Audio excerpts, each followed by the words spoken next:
Sir seat को लेकर काफी सर जनता के बीच में चर्चा का विषय बन गया है। यहाँ पर अलायंस में 3 पार्टी है।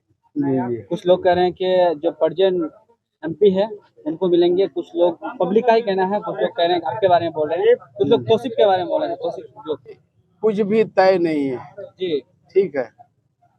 अभी जो मुंबई जो तीसरी बैठक हुई इंडिया गठबंधन की, उसमें 14 सदस्य एक जो कोऑर्डिनेशन कमेटी बनाया गया है जी। उसका काम है सीट शेयरिंग का एक फॉर्मूला तैयार करना। कौन कितने सीट से लड़ेगा, बिहार में 40 सीट है, ये अभी तय नहीं है। सर आगे 2024 में सर लोकसभा चुनाव, क्या मुद्दा रहेगा सर, आप लोगों का क्या रणनीति रहेगी? महंगाई, बेरोजगारी, जो इन्होंने कहा था कि हम नौकरी देने का काम करेंगे 2 करोड़, इन्होंने देने का काम नहीं किया अभी तक। और जो महंगाई है, जो विकास होना चाहिए वो विकास हुआ नहीं। अभयपुर वाला ये पुल बनने जा रहा है। बहुत विरोधी लोग बोलता है कि हम बनाए। सरकार पैसा देती है, सरकार मेहनत करके लाती है। ये काम माननीय मुख्यमंत्री नीतीश कुमार जी का दिया हुआ है, ना किसी और का रहम नहीं है। कोई हैदराबाद से या मतलब केंद्र से नहीं मिला है इसको पैसा बिहार सरकार अपना रेवेन्यू से देने का काम करते हैं। विपक्षी पार्टी कहते हैं कि आवाज उठाने पर ही दिए हैं। आवाज उठाने पर क्या दिया है आपका? आवाज उठाने पर सिर्फ बिरयानी मिलता है यहाँ पर और कुछ नहीं मिलता है, या शेरवानी यहाँ के लोग देखते हैं और कुछ नहीं है। फालतू की बात, सैंक्शन लेटर पुल का जो बकवास है। ये सिर्फ मजहब के नाम पर सदस्य बन जाते हैं और हल्ला करते हैं और कुछ नहीं है। तकरीर करने से उसका कुछ मिलने वाला है क्या? जितने भी नेता सर सब भाषण करते हैं, लेकिन शिक्षा स्वास्थ्य के बारे में और जो सर अभी जो नदी से सब लोग सबसे ज्यादा तो प्रभावित है लोग, नदी से जो हजारों हेक्टेयर जमीन कटकर विलीन हो जाती है, इस पर चर्चा नहीं हो रही है सर। इस पर जैसे आपको ये मैं बताना चाहता हूँ, जो नीतीश कुमार जी अभी नदी कटान में लोगों को पैसा देने का काम किया, जहाँ जैसे आपका हरिया कट गया था पहले, उसमें काम किया। इतना जगह सर काम हुआ तो बोल्डर पिचिंग लगभग कितना हुआ सर? बोल्डर पिचिंग हमको नहीं लगता है कि आपको 30-40 जगह हुआ, 30-40 जगह हुआ। अमोर में भी बहुत जगह हुआ है, जैसे आपका हुआ है रसैली में होने जा रहा है, आपका गिरिया घाट में होने जा रहा है। और 7 से 12 तक ये हर प्रखंड मुख्यालय में कार्यक्रम करना था। इसी उपलक्ष्य के तहत आज अमोर और बैसा में कार्यक्रम हुआ। केंद्र सरकार के विरोध में हल्ला बोल पोल खोल, ये जो केंद्र सरकार बिहार में जो सर्वे हो रहा है, इसका दोहरी नीति के विरोध में हाई कोर्ट में कुछ, सुप्रीम कोर्ट में हलफनामा रातों रात बदलता है। इसी पोल खोल अभियान था, बताई हुई चीज बता रहे हैं आपको। पोल खोल अभियान था, तो पोल खोल का मकसद या मतलब पोल खोल का अभियान केंद्र सरकार की गलत नीति की विरोध करना। जो गलत कर रहे हैं वो बिहार के साथ, उसको हम लोग जनता तक पहुंचाने के लिए आज उसी रूप को पोल खोल अभियान के रूप में हम लोग प्रखंड मुख्यालय तक पोल खोल अभियान के तहत मशाल जुलूस का आयोजन जनता दल यूनाइटेड द्वारा किया गया था। ये भारतीय जनता पार्टी जो प्रदेश से पीछे से जातीय आधारित गणना को जो रोकने का साजिश किया है, उसका पोल खोलने के लिए अभी कुछ भी तय नहीं है जी, ठीक है। अभी जो मुंबई जो तीसरी बैठक हुई इंडिया गठबंधन की, उसमें 14 सदस्य एक जो कोऑर्डिनेशन कमेटी बनाया गया है जी। उसका काम है सीट शेयरिंग का एक फॉर्मूला तैयार करना। कौन कितने सीट से लड़ेगा, बिहार में 40 सीट है, ये अभी तय नहीं है। और जो है नेक्स्ट जब तय हो जाएगा, उसके बाद ये तय किया जाएगा दूसरे राउंड में कि कौन सीट से कौन पार्टी लड़ेगा। किशनगंज से कौन पार्टी, या पूर्णिया से कौन पार्टी को मिला, अररिया से किसको मिलेगा, कटिहार, इसी तरह पूरे। और आखिरी राउंड में जो होगा कैंडिडेट का चयन होगा पूरा जांच परख कर सर्वे कर जो जिताऊ उम्मीदवार होगा और जनता की भी राय जानी जाएगी तो उसी को टिकट मिलेगा। ये खुद मेरी 2 सितंबर को जो प्रदेश अध्यक्ष राष्ट्रीय अध्यक्ष श्री ललन सिंह जी माननीय मुख्यमंत्री के यहाँ बात हुई है, जिसमें जो है माननीय मंत्री विजय चौधरी, माननीय मंत्री अशोक चौधरी, इस तरह से ये जाएगा, ये सब लोग जानते हैं।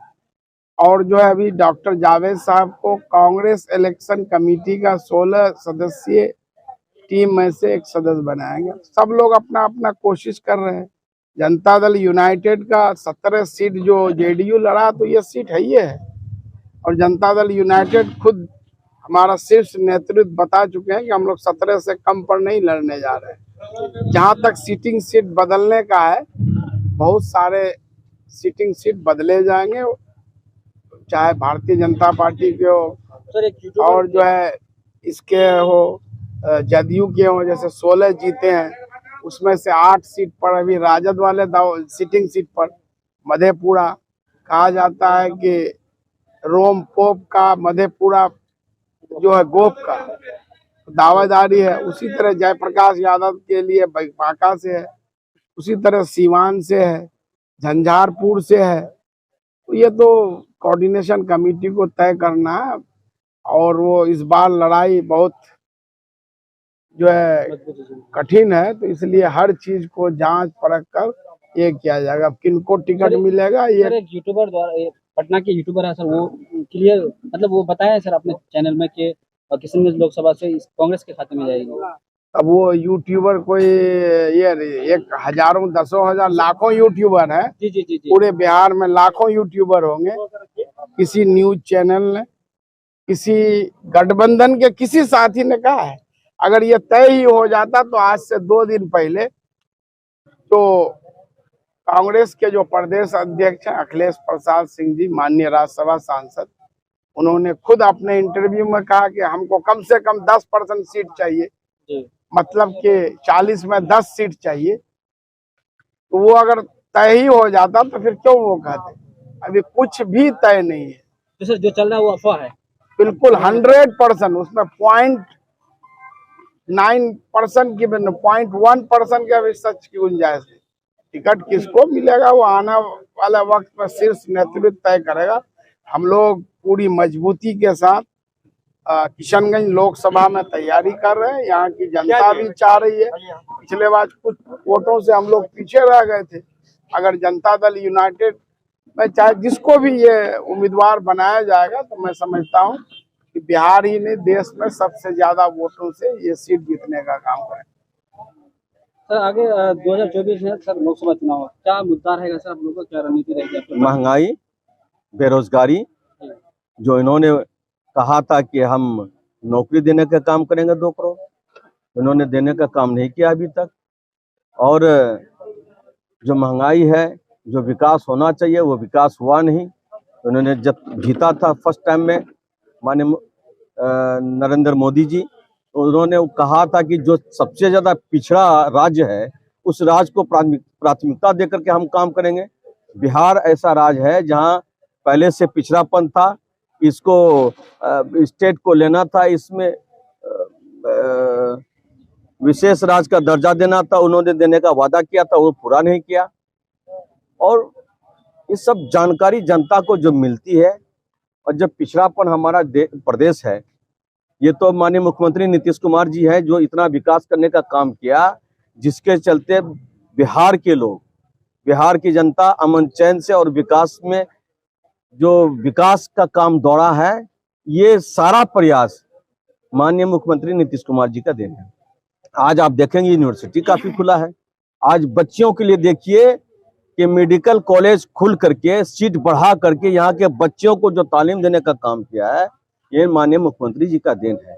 बड़ा बड़ा अगर ब्रिज देखेंगे आप, चाहे वो मुंगेर घाट का हो, विजय घाट हो, या फिर क्या कहते हैं पटना में उतना बड़ा ये सब है, ये सब किनका दिया हुआ है? माने SS 700 करोड़ रुपया के SS 91, ये मतलब 99, ये सब हमारे यहाँ विकास का काम हुआ है। हमारा जो इलाका है, ये इस इलाके में बड़ा बड़ा ब्रिज नहीं बन रहा था। अभी आपका महानंदा में अभयपुर वाला ये पुल बनने जा रहा है। बहुत विरोधी लोग बोलता है कि हम बनाए। सरकार पैसा देती है, सरकार मेहनत करके लाती है। ये काम माननीय मुख्यमंत्री नीतीश कुमार जी का दिया हुआ है, ना किसी और का रहम करम नहीं है। कोई हैदराबाद से या मतलब केंद्र से नहीं मिला है इसको पैसा बिहार सरकार अपना रेवेन्यू से देने का काम करते हैं। सर, विपक्षी पार्टी कहते हैं कि आवाज उठाने पर ही दिए हैं। आवाज उठाने पर क्या दिया है आपका? आवाज उठाने पर सिर्फ बिरयानी मिलता है यहाँ पर और कुछ नहीं मिलता है, या शेरवानी यहाँ के लोग देखते हैं और कुछ नहीं है। फालतू की बात, सैंक्शन लेटर पुल का जो है बकवास है। ये सिर्फ मजहब के नाम पर सदस्य बन जाते हैं और हल्ला करते हैं और कुछ नहीं है। तकरीर करने से उसका कुछ मिलने वाला है क्या? सर, सारे लोग मतलब जितने भी नेता हैं सर सब भाषण करते हैं, लेकिन शिक्षा स्वास्थ्य के बारे में और जो सर अभी जो नदी से सब लोग सबसे ज्यादा तो प्रभावित है लोग। नदी से जो हजारों हेक्टेयर जमीन कटकर विलीन हो जाती है, इस पर चर्चा नहीं हो रही है सर। इस पर जैसे आपको ये मैं बताना चाहता हूँ, जो नीतीश कुमार जी अभी नदी कटान में लोगों को पैसा देने का काम किया, जहाँ जैसे आपका हरिया कट गया था पहले, उसमें काम किया। अर्जुन बीटा कट गया था, खातातोली कट गया था, बड्डीहा कटा हुआ था, उसके बाद बलवा गोस्तरा कटा हुआ था। आप चले जाइए वो जयरामपुर, टिटिया, ये सब सिरसी, ये सब साइड में कटा हुआ था। आप चैनपुर में कटा हुआ था। इस सब जगह काम हुआ है। अब ये है कि इसका काम जब तक महानंदा बेसिन का काम हम लोग का प्रपोजल नहीं फाइनल होगा, तब तक आपका हमारे यहाँ पर अमौर विधानसभा का विकास नहीं हो सकता है। और यहाँ पर सबसे बड़ी बात यह है कि हम लोग किसान हैं। किसान की जमीन महानंदा बेसिन में जो सर्वे में आ रहा है वो देना होगा किसान को, और किसान देगा तब हमारे यहाँ महानंदा बेसिन का काम होगा। ये सब प्रपोजल हम लोग बहुत पहले से कर रहे हैं। अब है कि हम लोगों को बहुत आजिजी के साथ किसानों से जमीन लेने की जरूरत है, और तब हमारे यहाँ महानंदा बेसिन का काम होगा, नदी कटान रुकेगा, लोग प्रभावित से बचेंगे। ये सब काम निश्चित रूप पर होगा। इतना जगह सर काम हुआ तो बोल्डर पिचिंग लगभग कितना हुआ सर? बोल्डर पिचिंग हमको नहीं लगता है कि आपको 30-40 जगह हुआ, 30-40 जगह हुआ। अमौर में भी बहुत जगह हुआ है, जैसे आपका हुआ है रसैली में होने जा रहा है, आपका गिरिया घाट में होने जा रहा है, उसी तरह से आपका सिमलबारी में होने